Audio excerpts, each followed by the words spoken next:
Welcome to the Pharmacy Leaders Podcast with your host, Tony Guerra. The Pharmacy Leaders Podcast is a member of the Pharmacy Podcast Network, with interviews and advice on building your professional network, brand, and a purposeful second income from students, residents, and innovative professionals. All right, welcome to Nashville and welcome to the Pharmacy Leaders Podcast. I'm here with James Cong, who is the president of his APhA-ASP chapter at the University of Texas, Austin. And I had a number of questions that I wanted to ask him about his leadership road, so I'll hand it over to him and first say, everybody's leadership road is a little bit different. Tell us a little bit about yours. Thank you, Tony. Absolutely wonderful. Pleasure to be on this podcast. I've listened to it for so long. My leadership role is actually not one that I feel was very natural. Coming through my undergraduate studies and even back in high school, I was not necessarily a born leader, where I never really strove to excel in what I was seeking. But coming into pharmacy school, actually, it's cliche because the organization I'm involved in now, but it was APhA-ASP that got me involved, and it was simply through going to my first conference and seeing the amazing initiatives that student pharmacists are taking all over the nation. And I went to a regional conference and I was just blown away by how much we can have a direct impact on patient care. So I wanted to bring that back to my chapter, and that really pushed me to do more and not just put on events, but make sure that everything we do really impacts the patients that we're trying to reach out to. So tell me a little bit about how you get involved with an organization like APhA-ASP. I know you said that you got involved because of a conference, but walk me through it. So you start on day one at pharmacy school. When do you actually become a member, and then how do you rise to the leadership position? Because I know a lot of people for residencies and things like that want leadership positions, but they don't know what are the step-by-step to get the ones, especially the top leadership positions. So I do think that this has to do with the culture of the individual organizations. Here at my school, the way that I try to set the culture of my chapter is that everyone should be a leader. Everyone can rise to that potential. So when we have our events, especially at the beginning of the year, everything is open to every single student in the college, regardless of if they pay dues to our chapter or not. And then even later on, the vast majority of our events are open. But to get started, it's really just about getting involved. You would be really surprised as a new leader just how much passion your own student pharmacists have and how much your peers can really accelerate your own growth just by talking to them. And so at our chapter, what we see is that the people who are just very involved, not everyone has a title leadership positions, but we have so many people running their own initiatives because that's what our chapter really tries to promote. And then we helped anybody that has any idea that they're passionate about to make that dream a reality. So try to get in contact with the people who are in the leadership positions at your school. I'm sure that these are all student pharmacists. They all want the same goals. They have the same passion, same dreams. It doesn't matter that whether or not you do have a leadership position currently. I'm sure they want to help you get there. So UT Austin is one of the biggest colleges in the country and one of the best pharmacy schools in the country. But tell me a little bit about how you're able to make the campus a little bit smaller, because it's a giant campus, a giant group of people. But how does it become smaller once you get into leadership positions and get into leadership groups? So it's funny. Yeah, UT Austin is enormous, the campus itself. I actually did my undergraduate there, and it was humongous. But coming into pharmacy school actually feels a lot smaller just because we're always in the same area every day. But once you become leaders and really involved in your college and the organizations, everything becomes smaller because you're surrounded by this passionate people who show up. They show up to the events, they show up to meetings, they show up to planning sessions, and then you really get to know the people who really care about what they're doing and want to create innovation, create change.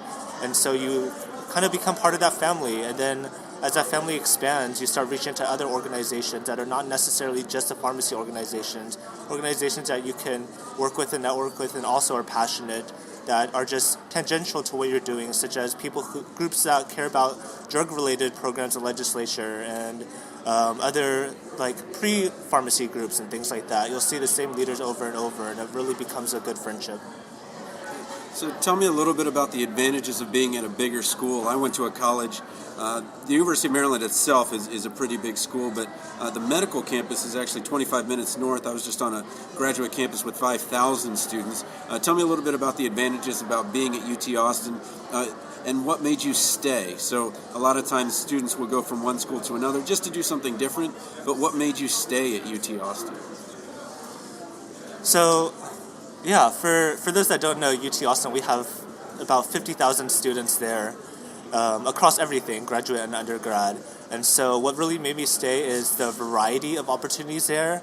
You know, there's no limit when you're at a big school. And there's no limit at a small school either, but when a big school, it's just like the opportunities, they just feel a hand reach away. You just have to reach out and search for something and you get it. Or you find the opportunity to pursue whatever you're passionate about. And so that's really why I stayed at the University of Texas. I also felt that the college was supportive, and then it also had a reputation as a really amazing school. So that's why I really wanted to stay there. And being at the large school, I feel like it got me used to size. And so when I went to the regional level and the national level, I wasn't afraid. I was more prepared to search for, say, like a regional position, and I'm currently the Region 6 member at large for APhA-ASP also, and I think a lot of that comes with just a comfort level and helping you get there. Okay, so now take me a little bit through your APhA journey. So you're here at Texas, but what other meetings have you gone to, and then how did that lead to your development as far as actually getting leadership positions, formal leadership positions? So the very first meeting I went to, which I alluded to earlier, was MRM, the Mid-Year Regional Meeting for just my region, and that includes 6 different states and over 20 different chapters from the region. And so that's a great way to meet the chapters that are close to you and the people that you'll see over and over and over again. And so you'll see them and make those connections and start thinking about pharmacy on a larger scale, past just the microcosm of what you see at your own school. After that, so I've gone to MRM 3 times now over 3 years. After that, this is my 3rd APhA annual meeting, which is always a pleasure. It's so great to meet so many excited, passionate student pharmacists here. I've also gone to the SLI, which is Summer Leadership Institute, twice, and that's a limited conference where you have to be selected from your chapter to go, and it really teaches you how to lead a chapter, how to set out initiatives, how to set a culture, deal with conflict management, things like that. Wonderful experience. And yeah, those are the main ones. So tell me a little bit more about the Summer Leadership Conference. Is it a week? Is it a couple days? So obviously you're chosen for it because of your potential to become a leader. How does that develop you as a leader? Can you take me maybe day by day through the actual conference or what you do in that summer? Yeah, so it's actually only a 3-day conference. Early on, the focus is on networking, and really that's the biggest thing that you'll get out of it. All the skills that you develop across the multiple days are very exciting and very rewarding, but you have to realize that it's the people that you learn from and the passions that they have that are going to be the most valuable part of your own growth, because they're going to be the ones that inspire you. Everything else is like the tools for your success. And so the first day is a lot of just networking and getting to know people. The second day is they go through a lot of training programs for specific positions and specific executive positions, how to run your chapter. But they also have great speakers come in. I remember last time there's a speaker that taught a lot about making things fun and at your own chapter and everything you do. So the idea is that whatever you pursue, if you make things fun, make it a little bit lighthearted, it's so much easier to deal with conflict management. It's so much easier to bring people in that get excited and want to be part of the program or initiative that you're undertaking. And then you're also just more likely to really set out and proactively take on your own initiative, not procrastinate to the last minute because, I don't want to do this, I'm just doing this for the position. But you actually want to do it, you care about it. And so that, a lot of ideas like that at the Summer Leadership Institute that was absolutely amazing. And then also just getting to explore DC, Washington, DC a little bit where it was held. Yeah, that's my hometown. So it's always nice to kind of go back to Nation's Capital, not only for the APHA part of it, but you kind of get to see kind of the seat of power and how things work there. Well, let's shift a little bit here and tell me a little bit about your personal leadership duties. What do you need to get done here at APHA? And then what do your other APHA-ASP members within your chapter need to get done here? So I have a couple different duties here at the conference here in Nashville. As the president of my chapter, it's my job to make sure that we set everyone up for their success. So making sure that everyone's networking, making sure everyone feels comfortable. This is the first time for a lot of people, and it's at one of the largest pharmacy conferences that you'll ever see. And so it can get a little intimidating, being able to just emotionally be there and like guide people through the process. It's actually a lot of what I do here as a president. I don't really need to directly provide oversight or force people to do things. You get out of it what you put into it. I'm also the Region 6 member at large, which means that I help oversee and connect people from the over 20-something chapters at 6 different states. And so what that comes with is making sure all the presidents and leaders from all the different chapters across the region feel comfortable and know what to do and how to lead their own chapters. If they have any questions at all, I'm here for them. Also making sure I show up at all the sessions and really try to get the excitement going, try to get people to meet each other and enable the other chapters to learn from each other and to progress their own initiatives. In pharmacy, we first learn to kind of go one-on-one with the patient, help them. Then we learn to lead others to help patients. But you've actually taken it a step further and have created a collaboration interprofessionally with another student, a med student actually, who with a website, and I wanted to talk a little bit about that. We're in the digital age, but a lot of times we don't see a tremendous amount of that content in our curricula. So tell me a little bit about the healthcarescholar.com. Okay, so the healthcarescholar.com is an interprofessional student magazine, and the only one I've ever been able to find online because I felt personally lacking, and that's why I created this. It actually started because at my school, the University of Texas at Austin, we started a program for all the students, or for first-year students, to really connect them with medical students, social work students, nursing students, and learn the interprofessional side of things, because when everyone in the healthcare team works together, that's when you have the optimal outcomes, and that's what the field has recognized in the movement they're growing towards. Unfortunately, this program started a year after I came into pharmacy school, and so I always felt that, it's the opportunity that I really wanted, but I couldn't really get.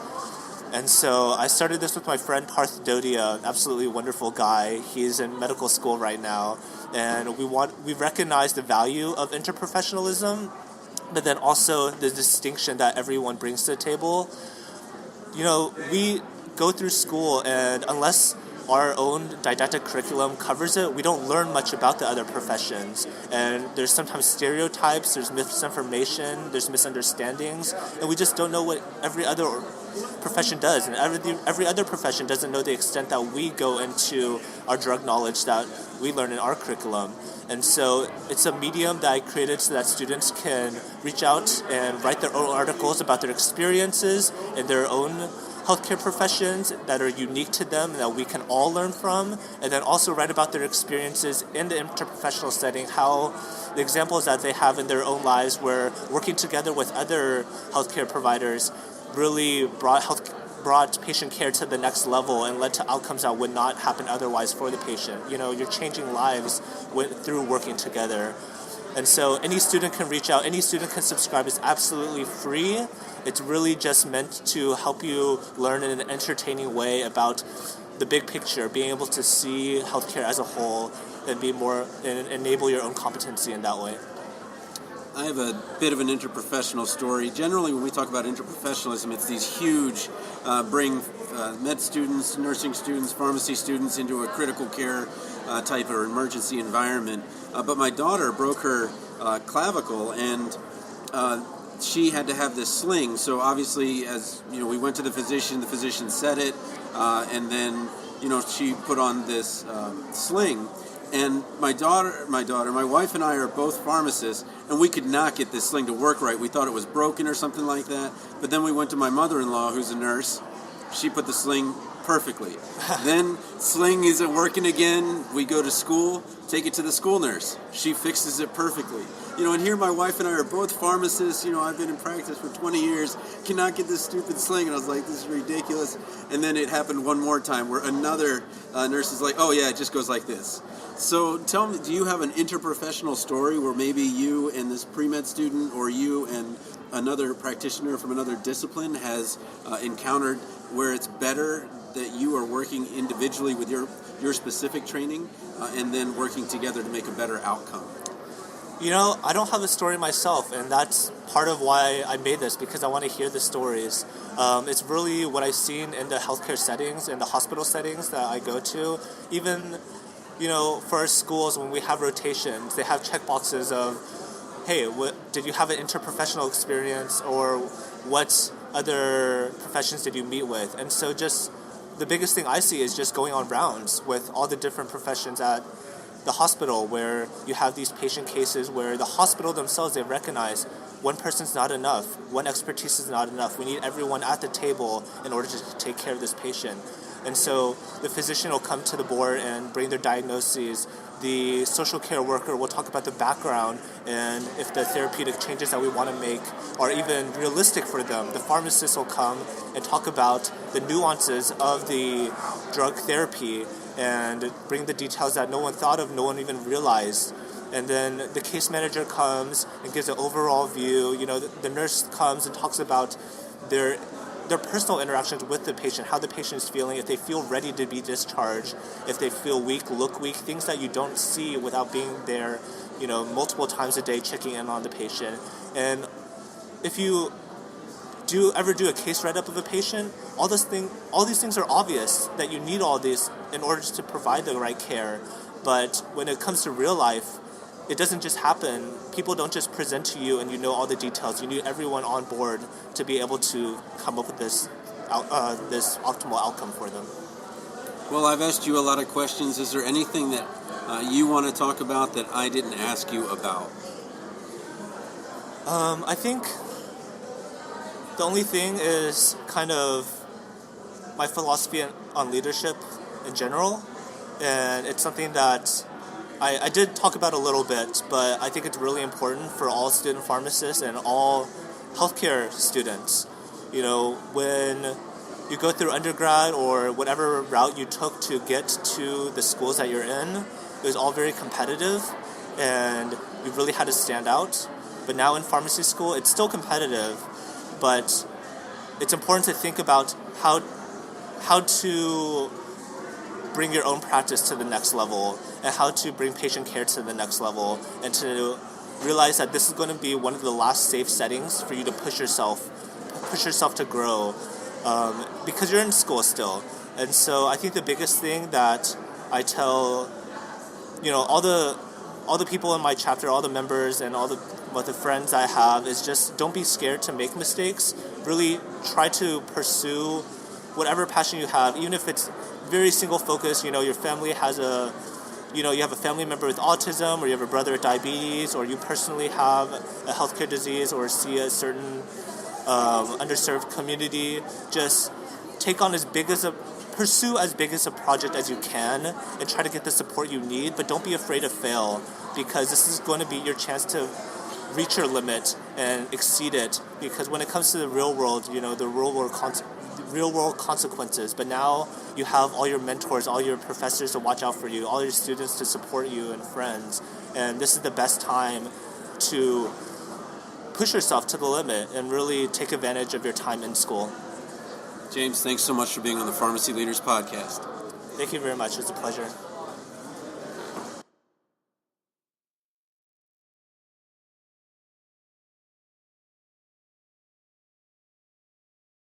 Support for this episode comes from the audiobook Memorizing Pharmacology, a relaxed approach. With over 9,000 sales in the United States, United Kingdom, and Australia, it's the go-to resource to ease the pharmacology challenge. Available on Audible, iTunes, and Amazon.com, in print, ebook, and audiobook. Thank you for listening to the Pharmacy Leaders Podcast with your host, Tony Guerra. Be sure to share the show with the hashtag #PharmacyLeaders.